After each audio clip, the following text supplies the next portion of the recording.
Assalamualaikum warahmatullahi wabarakatuh. Alhamdulillah wassalatu wassalamu ala Rasulillah wa ala alihi wa sahbihi wa man ittaba'a hudah. Amma ba'du. Kita akan melanjutkan pembahasan kita tentang Kitab At-Taharah, masih tentang sisa pembahasan yang berkaitan dengan cara bersuci dari najis. Yang kesembilan adalah bersuci atau mensucikan tanah atau tempat yang kita akan pergunakan untuk ibadah atau yang lainnya dari kencing dan yang semisalnya, yang tentu itu najis. Tathhirul ard minal bauli wa nahwihi, yaitu mensucikan lantai atau tempat kita duduk dan sebagainya, atau tempat kita ibadah dan sebagainya dari kencing dan yang semisalnya. Dan itu bisa dilakukan dengan menghilangkan najis dan yang sekitarnya,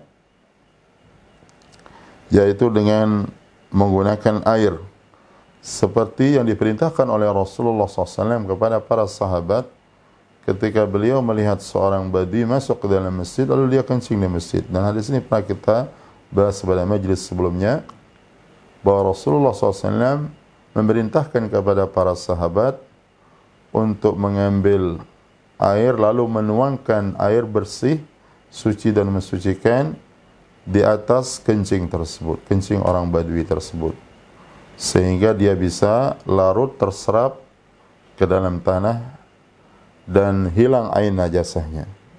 Nah, kalaupun misalnya seperti yang pernah kita sebutkan, najis ini misalnya dibiarkan lalu dia hilang dengan sendirinya, baik itu dengan sebab air atau dengan sebab angin atau dengan sebab panasnya matahari dan airnya itu hilang, maka itu cukup.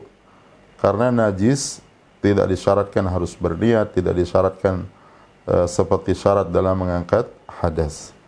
Nah, tapi kalau dia lakukan seperti dilakukan oleh para sahabat ketika diperintahkan oleh Rasulullah SAW, ketika menuangkan air di kencing seorang badui yang kencing di masjid, maka itu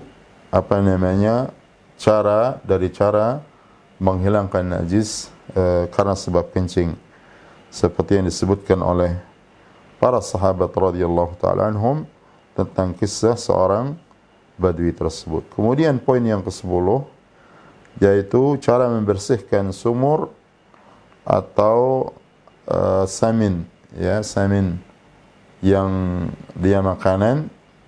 Ketika sumur itu misalnya dikenai oleh bangkai, bagaimana cara membersihkannya jikalau jatuh padanya sesuatu yang najis.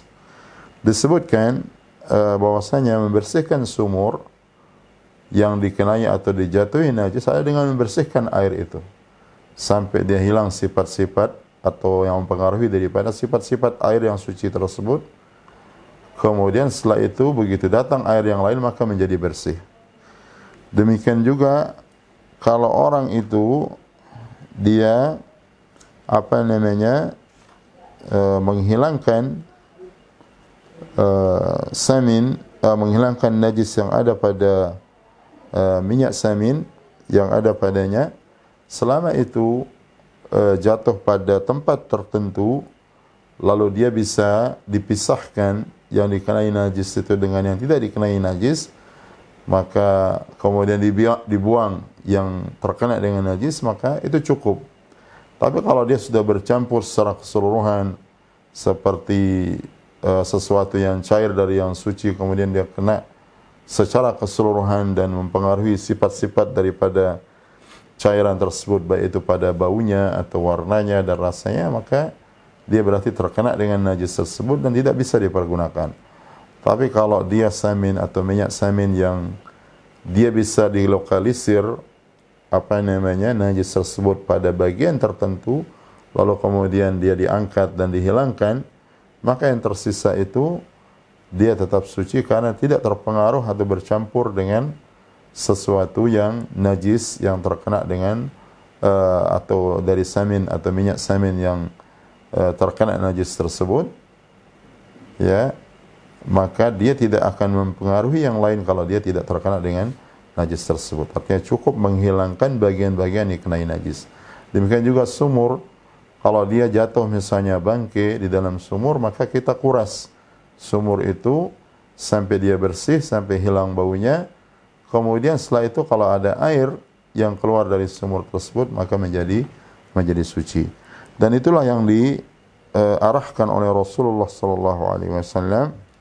Disebutkan di dalam hadis yang diriwayatkan oleh Imam Bukhari, bahwasanya Rasulullah SAW pernah ditanya tentang tikus yang terjatuh ke dalam minyak samin. Maka beliau Rasulullah sallallahu alaihi wasallam mengatakan, alquha wa ma haulaha fatrahuhu wa kulu samnakum. Beliau mengatakan, kalian buang, artinya tikus tersebut dan apa yang ada di sekitarnya, artinya yang terkena dengannya, yang terkena dengan bangkai tikus tersebut. Fatrahuhu, lalu kalian buang. Wa kulu samnakum, dan kalian boleh makan minyak samin yang tersisa, yang tidak terkena dengan tidak terkena dengan bangkai tikus tersebut. Sama dengan orang, kalau dia dalam posisi sholat, maka yang dianggap sebagai tempat sujud atau tempat sholatnya adalah tempat-tempat yang dikenai ketika dia beribadah sholat tersebut. Oleh karena itu misalnya kalau dia menggunakan hamparan, yang hamparan ini adalah tempat sholat yang dia munfasil, terpisah dari jasadnya atau terpisah dari tubuhnya. Kalau dia harus sujud misalnya, tapi dia sujud di tempat-tempat yang suci atau di posisi tempat yang suci, walaupun di sekitarnya itu ada najis, tetapi dia tidak mengenai badannya dan tidak juga mengenai pakaian yang dia bersambung dengan jasadnya, maka itu tidak ada masalah, tidak mempengaruhi. Apalagi kalau dia hanya sekedar jatuh, kemudian dia bisa menghindarinya sehingga dia tidak mengenai dirinya, badannya, pakaian yang dia pakai, dan juga tempat dia ibadah. Dan tempat ibadah yang dimaksud itu adalah tempat-tempat yang dikenai oleh anggota-anggota tubuhnya ketika dia beribadah, ketika sholat misalnya, ketika dia sujud, ya, anggota-anggota tubuh yang mengenai tempat sujud itu disebutkan oleh Rasulullah SAW di dalam hadis, umirtu an asjuda ala sab'ati a'zum. Aku diperintahkan oleh Allah Subhanahu wa taala sujud, yaitu dengan 7 anggota yang ada pada tubuhku. Pertama 2 tangan, kemudian 2 lutut, kemudian 2 ujung tapak kaki dan jari kaki, ya. Kemudian kening disertai hidung menjadi 1 atau wajah. Ya, itu yang wajib dikenai ketika sujud.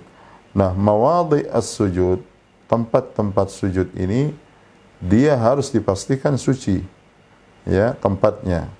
Nah, kalau ada di sekitar itu yang tidak terkena dengan bagian-bagian tubuh ketika sujud atau ketika berdiri atau ketika melakukan salat, ya, walaupun di sekitarnya, maka itu tidak akan mempengaruhi salat orang itu sendiri.